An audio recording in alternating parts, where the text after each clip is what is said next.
The iPhones have always been some of the most complicated phones to take apart. You'll see why over the course of this video. But there's no way we could let this iPhone 11 Pro Max flagship slip by without seeing the insides. This is the most water-resistant mainstream smartphone money can buy right now, so it's time to see what helps keep water out, and how repairable it really is. Let's get started.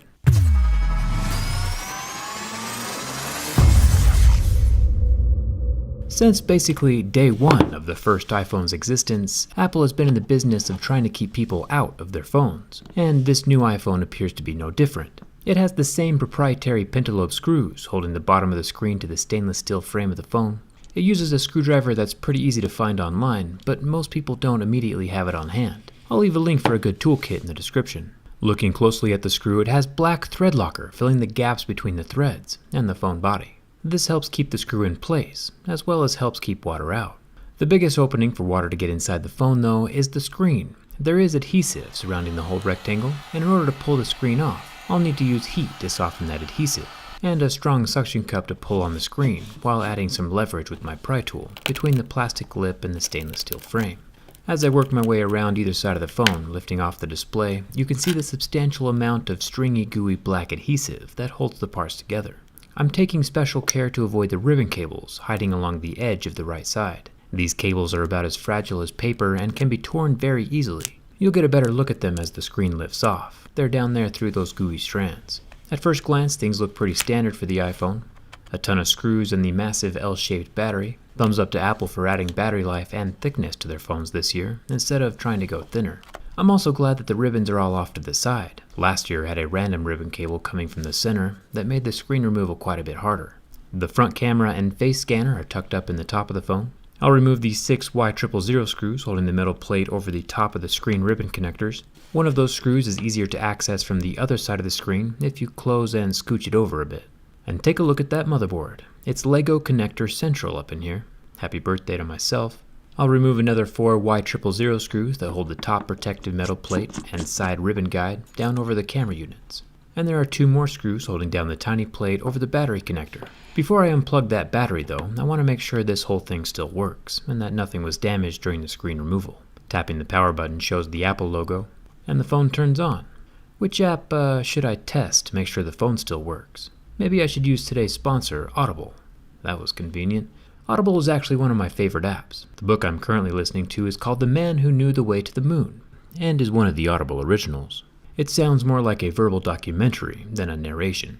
I usually adjust the speed to be a tad faster than normal so I can get through more information quicker.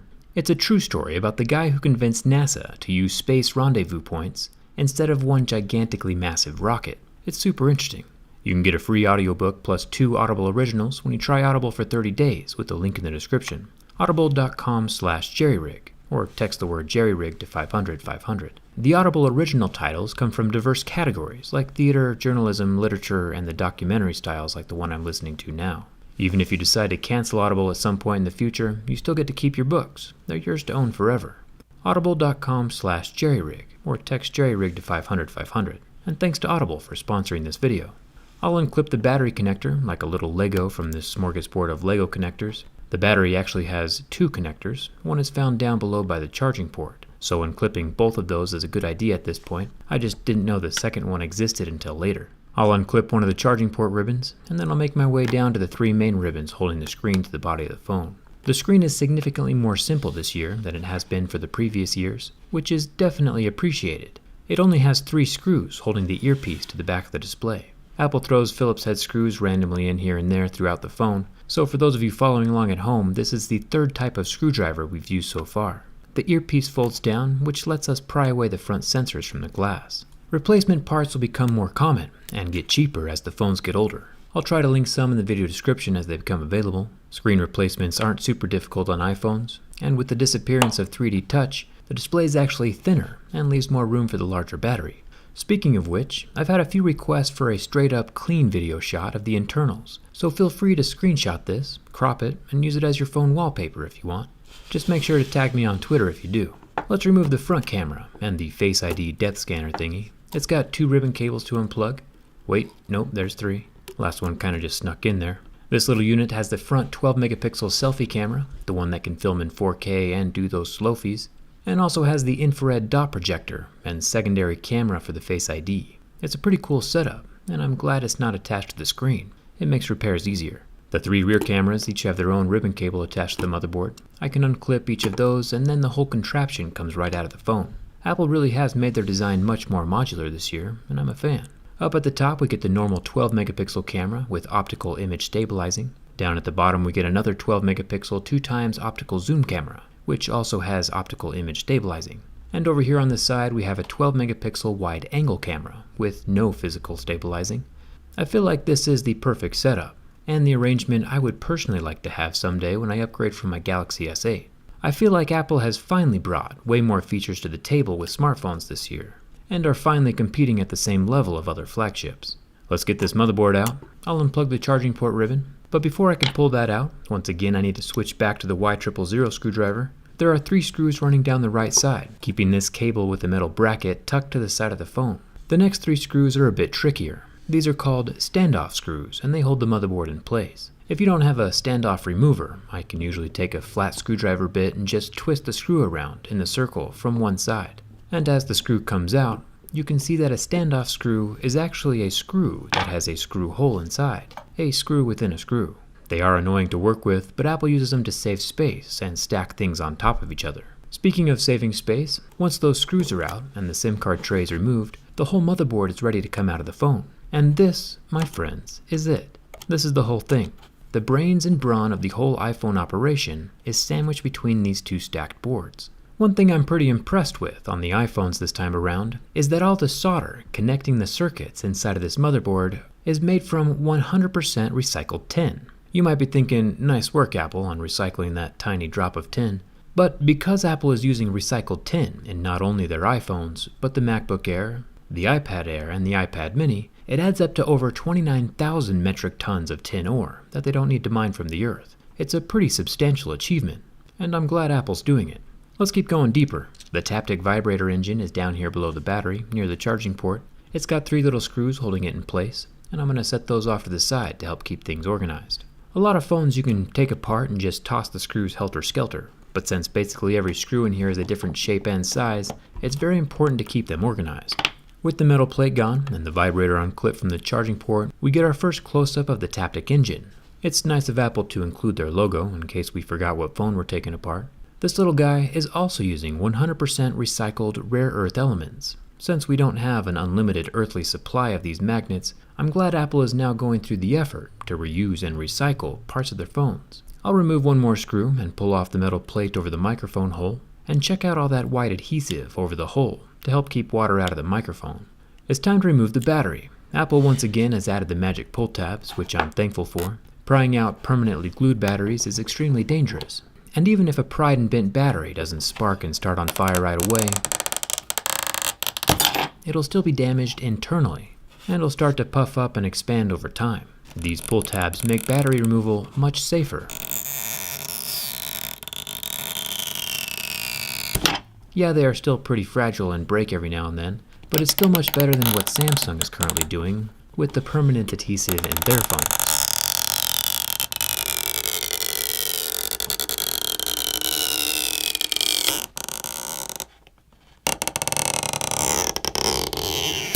Apple has 3 pull strips at the end of each side of the battery.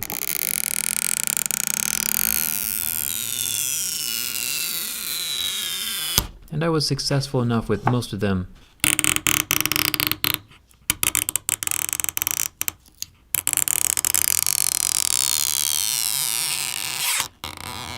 that the rest of the battery can be lifted up unharmed.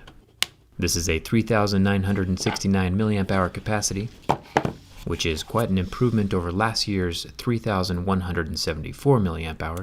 For real, Apple has come out to play this time. The loudspeaker comes out next, with its 2 screws holding it in place. You might have noticed so far that while the iPhone seems complex, most components are still modular and come out relatively easily. You can see the substantial amount of black adhesive holding the loudspeaker to the frame of the phone.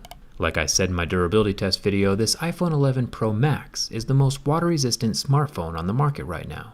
While most manufacturers have water tested their phones to a depth of 1.5 or 2 meters deep for 30 minutes just to get that IP68 rating, Apple has gone above and beyond and tested the new iPhone 11 Pros to 4 meters deep for 30 minutes, double the depth of what everyone else is doing. Hold on for a second though, check this out. The loudspeaker is full of a ton of those little white sound balls. I assume these white balls help fill the space inside of the tiny little cell phone speaker to keep it from sounding like a tiny little cell phone speaker. I'll take out the last 9 screws for the charging port and get back to that IP rating. Even though Apple went twice as deep as everyone else, they still only got the same IP68 rating. You're probably like, why didn't they just go up a level to IP69? And that's because IP69 is a totally different test. Instead of submersion, it's a high pressure and temperature water jet test, and pretty irrelevant for cell phones. Cell phones get accidentally submerged all the time, but getting accidentally blasted by a fire truck is far less common. The charging port is finally out of the phone. That was definitely a nightmare I don't want to repeat. The iPhone has so many intricate components. It's not so much a difficult phone to repair, it's just a very complex phone to repair. And one wrong move or screw in the wrong place could wreck the phone. If you do end up breaking your back glass and don't have insurance, you can either pay Apple $599 to fix it, or just buy a replacement housing and swap over each component individually. Yeah, it's gonna be pretty extremely painful either way. Apple's still kind of being a big jerk where that's concerned. I think you should just get a case before it breaks. I'm pretty impressed with Apple for stepping up and going above and beyond the bare minimum that they usually do. This time Apple has given customers the specs and features they're paying for, and that always hasn't been true in the past. Of course, in my opinion, Androids can still accomplish more. I'm not ready to switch sides just yet, but I am glad that Apple has stepped up with enough performance to match the price tag, and is doing it with recycled and recyclable materials. We can all appreciate and support that. I'll get the camera units put back into their slot. They are all housed in the same metal block, so it's impossible to get them out of alignment, and the same thing goes for the front cameras. Finally, the front screen with its 3 ribbon cables can plug into the tiny motherboard, and I can start throwing down all those metal plates over the Lego style ribbon connectors. The last thing that gets plugged in is the battery and its little metal bracket that covers the top. Then we can turn the phone back on, and once again, I'm just as surprised as you are that this thing still works. I for one am glad that Apple has started participating again in the smartphone race, and even more so for using recycled components. Innovations in both areas are good for everyone. I'll be looking into the recycling efforts of other manufacturers in the future, so hit that subscribe button if you haven't already. It's free. And remember that the computer the astronauts used to land on the moon 50 years ago is less powerful than the cell phone in your pocket right now. Don't forget to check out the Audible link in the description for your free audiobook, and come hang out with me on Instagram and Twitter. Thanks a ton for watching, and I'll see you around.